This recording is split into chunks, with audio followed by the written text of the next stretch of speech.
मित्रांनो, माझे नाव राज आहे आणि मी 25 वर्ष वयाचा आहे. मी दिल्लीमध्ये राहतो आहे. माझ्या फॅमिलीमध्ये मी, मम्मी, पप्पा आणि एक भाऊ आहे. ही घटना काही 5 वर्षापूर्वीची आहे. माझ्या घरच्या समोर एक नवीन फॅमिली राहायला आली होती. त्या फॅमिलीमध्ये अंकल, आंटी आणि त्यांची 2 मुले पण होती. अंकलचे वय 42 वर्ष होते आणि आंटीचे वय 40 वर्ष होते. त्यांच्या मोठ्या मुलीचे वय 15 वर्ष आणि मुलाचे वय 12 वर्ष. आंटी तर दिसायला खूप सुंदर होती आणि मग मी तर तिला पाहून पाहून तिचा एकदम दिवाना झालो होतो. त्या आंटीचे नाव सीमा होते आणि ती एकदम गोरीपान होती. तिची हाईट पण चांगली होती. तिचे शरीर थोडे भरलेले होते, पण तिला जाड जाड आहे असे म्हणू शकत नाही. तिच्या बॉलची साईज बहुतेक 38 होती, जे एकदम लटकत होते आणि ते तिच्या अंगावर एकदम मस्त दिसून येत होते. आंटीची कमर बहुतेक 36 ची होती आणि तिची गांड तर सर्वात जास्त सुंदर होती. तिच्या गांडीचे साईज 40 होते, त्यामुळे तिचे फिगर एकदम कमाल वाटत होते.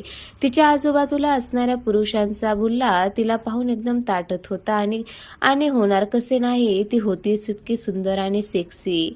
मी तेव्हा माझ्या फायनल वर्षामध्ये होतो आणि मी रोज संध्याकाळी आमच्या त्या घरच्या बाल्कनीमध्ये फिरत असतो. आंटी पण अनेक वेळा तिला बाल्कनीमध्ये येत होती. मी तिला लपून छपून पाहत होतो. आमची नजर अनेक वेळा बरोबर भेटली होती. आता ती माझ्या आईची चांगली मैत्रीण बनली होती. आता आंटीचे माझ्या घरी येणे जाणे चालू झाले होते. आता मी आंटी आणि तिच्या मुलाबरोबर चांगला असा मिसळलो होतो. आंटीचे पती तर जास्त करून जॉबला कामाने बाहेर राहत होते. एक दिवस आंटी शॉपिंग करून घरी जात होती आणि तेव्हा मला रस्त्यामध्ये भेटली, तर मी माझी गाडी थांबवली आणि आंटीला बसवून घेतले. आता ब्रेक लागला की तिचे बॉल माझ्या पाठीला घासत होते आणि मी मज्जा घेत होतो. मग आम्ही घरी आलो आणि मी माझ्या घरी आलो. मग मी मूठ मारली आणि शांत झालो. त्यांच्या मुलांबरोबर खेळायचे कारण करून त्यांच्या घरी जात असे. मी आंटीला पाहत राहत होतो आणि तिला माहिती होते. ती पण मला पाहून स्माईल करून देत होती. एक दिवस अशी बातमी आली की अंकलचे एक अपघातामध्ये निधन झाले. मग त्यांच्या घरी सर्व एकदम शांत झाले. तिचे घर पेन्शनवर चालू लागले होते. मग हळूहळू आंटी नॉर्मल झाली आणि ती तिच्या मुलांबरोबर अहमदाबादला निघून गेली. काही योगायोगाने माझी नोकरी पण अहमदाबादमध्ये लागली आणि मी एकदम खुश झालो. माझी आंटीबरोबर भेटणे परत सुरू झाले.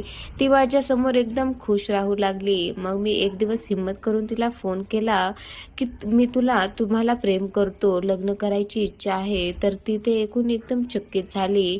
मला फोनवर रागवू लागली. मग मी तिला म्हणालो की तुम्ही नाही म्हणले तर मी विष पिऊन मरून जाईन. ती मला समजावू लागली की हे चुकीचे आहे. तिने फोन ठेवला.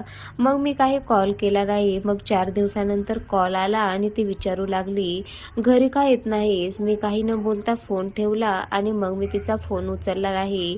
मग मी दुसऱ्या दिवशी माझ्या घरी आलो आणि जसे दरवाजा उघडला होता तेव्हा मला एकदम चिटकली आणि रडू लागली आणि म्हणाली, माझ्यावर मुलाची जबाबदारी आहे. मी कसे तुझ्याबरोबर लग्न करू? मग मी तिला म्हणालो की मी तुझ्याबरोबर लग्न केले की तुझी मुले पण माझी होतील आणि मी त्यांना सांभाळेन. त्यांना मी पित्याचे प्रेम देईन. मग ती मला मिठी मारून मला आय लव्ह यू म्हणाली. मग 1 महिन्यानंतर आम्ही दोघे पण मुले मंदिरात गेलो आणि तिथे लाल साडी घातली. एकदम कमाल दिसत होती. मग आम्ही लग्न केले होते. मग मी घरी येऊन खालचा रूम एकदम फुलांनी सजवला. आता खूप रात्र झाली होती. मुले त्यांच्या रूममध्ये झोपायला गेली आणि मी माझ्या पत्नीला घेऊन बेडरूममध्ये आलो होतो. मग मी तिला आय लव्ह यू म्हणले आणि तिने पण तेच म्हणले. तिने माझे पाय स्पर्श केले आणि मग मी तिला मिठी मारली. तिने मला म्हणले की आजपासून माझे सर्व तुमचे आहे, तुमची सर्व इच्छा पूर्ण करणार. मी तिला कमरेवर पकडले आणि तिला माझ्याकडे ओढले. तिने तिचे हात माझ्या खांद्यावर ठेवले. मग मी तिच्या ओठांवर माझे ओठ ठेवले आणि तिने काही वेळ लाजून तिचे ओठ मागे केले आणि मी कुठे कोठे काही ऐकणार होतो. मग मी तिला कमरेवर अजून एक टाईट पकडले. आमचे ओठ एकत्र झाले होते. आम्ही असेच 10 मिनिटापर्यंत किस करत होतो. एकमेकांचे ओठ हे मस्तपणे चोखले आणि मग काही वेळाने मी तिच्या मागे गेलो. मागून तिच्या मानेवर किस करू लागलो. मग मी मागून तिचे मोठे बॉल माझ्या हाताने दाबू लागलो. ती पण आता माद कशा आवाज काढू लागली. माझा बुल्ला एकदम ताटला होता. तिच्या गांडीमध्ये घुसायचा प्रयत्न करू लागला. मग मी हळूहळू तिची साडी काढून टाकली आणि तिचे बॉल तिच्या ब्लाऊजमधून एकदम सेक्सी दिसत होते. मी तिला माझ्या बाहूमध्ये उचलले, तिला बेडवर बसवले आणि तिला किस करू लागलो. मी हळूहळू तिच्या ब्लाऊजचे बटन उघडले आणि काढून टाकले. ती त्या ब्रामध्ये एकदम कमाल दिसत होती. मग मी एकदम जोरजोराने तिचे बॉल दाबू लागलो. मी पण माझे कपडे काढले आणि मी एकदम नागडा झालो. मग माझा बुल्ला पाहून ती एकदम घाबरली. मी अजिबात उशीर न करता तिचा पेटीकोट काढून टाकला आणि मग मी तिची ब्रा आणि पॅन्टी पण काढून टाकली. तिचे बूब्स एकदम सेक्सी होते. मग मी तिच्या पुच्छीवर पाहिले, त्यावर एक एक पण केस नव्हता. मग मी तिच्या तोंडामध्ये बुल्ला टाकू लागलो. तिने मला थांबवले आणि ती नाही म्हणू लागली. मग मी जोर लावून तिच्या तोंडामध्ये माझा बुल्ला टाकला. मग तिने पण हळूहळू माझा बुल्ला चोखणं चालू केलं आणि मग काही वेळाने तिच्या तोंडामध्ये माझे एकदम गाढ वीर्य टाकून दिले. मी एकदम शांत झालो. तिने माझे सर्व वीर्य पिळून घेतले. माझ्याकडे पाहून म्हणाली होती पाहू लागली आणि मग मी तिला बेडवर झोपवले. तिच्या पुच्छीमध्ये माझी चिप टाकली. तिला पण आता मज्जा येऊ लागली. ती हा असे करून मादक असा आवाज काढू लागली होती. मग तिने पण 2 मिनिटानंतर पाणी काढून टाकले. मी तिचे पाय पसरले. मग माझा मोठा बुल्ला तिच्या पुच्छीवर घासू लागलो. ती म्हणाली की जरा हळू टाका. मी मागचे 2 वर्ष झालं सेक्स केले नव्हते.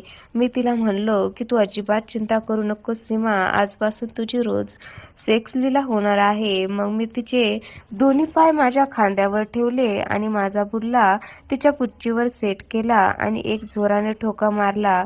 माझा बुल्ला तिची पुच्छी चिरत आत घुसला. आता ती एकदम ओरडली. तिच्या डोळ्यातून मधून अश्रू आले. मग ती मला थांबवण्याचा प्रयत्न करू लागली, पण मी काही थांबलो नाही. आता मी एक जोराने तिला ठोकत होतो. आता पूर्ण रूममध्ये पच पच पच असा आवाज येऊ लागला होता. आता ती हळूहळू नॉर्मल होऊ लागली, पण माझी स्पीड वाढत होती. मग तिने तिचे पाणी काढून टाकले आणि माझा बुल्ला आज काही थांबणार नव्हता. आता तिच्या पुच्छीतून पाणी निघून पचपच असा आवाज वाढला होता आणि ती आवाज काढत होती. माझी स्पीड अजून वाढवली आणि सीमा आणि मी एकत्र झालो. आमचे पाणी एकत्र काढून टाकले. मग मी तिच्यावर झोपलो आणि आम्ही एकदम दमलो होतो. थोड्या वेळाने माझा बुल्ला परत फणफण करू लागला. सीमाची गांड मारायला तयार झाला होता. मग मी तिला म्हणालं तर ती म्हणाली नाही नको. मग मी हट्ट केला आणि ती तयार झाली. मग मी तिला उलटे केले आणि माझा बुल्ला तिच्या भोकावर ठेवला. मी एक धक्का मारला आणि ती एकदम जोरात ओरडली. मला सोडा म्हणू लागली. मग मी तिच्या खांद्यावर पकड बनवली आणि काही करू शकत नव्हती. मग मी तिला ठोकणे चालूच केले आणि पच पच पच असा आवाज रूममध्ये येऊ लागला. आता सीमाच्या आवाजाबरोबर तिचे अश्रू पण पडत होते. मग 20 मिनिटापर्यंत तिला ठोकून मी तिच्या गांडीमध्ये माझे पाणी काढून टाकले. आता आम्ही खूप दमलो होतो आणि झोपलो होतो. सकाळी 9 वाजता मी उठलो तेव्हा ती माझ्यासाठी चहा घेऊन आली. आता ती सरळ चालू पण शकत नव्हती आणि मी तर तिला रोज ठोकणार होतो. तर मित्रांनो, तुम्हाला ही कथा कशी वाटली नक्की कमेंट करून सांगा आणि अशाच मादक मनोरंजक कथा ऐकण्यासाठी आपल्या चॅनलला नक्की सबस्क्राईब करा.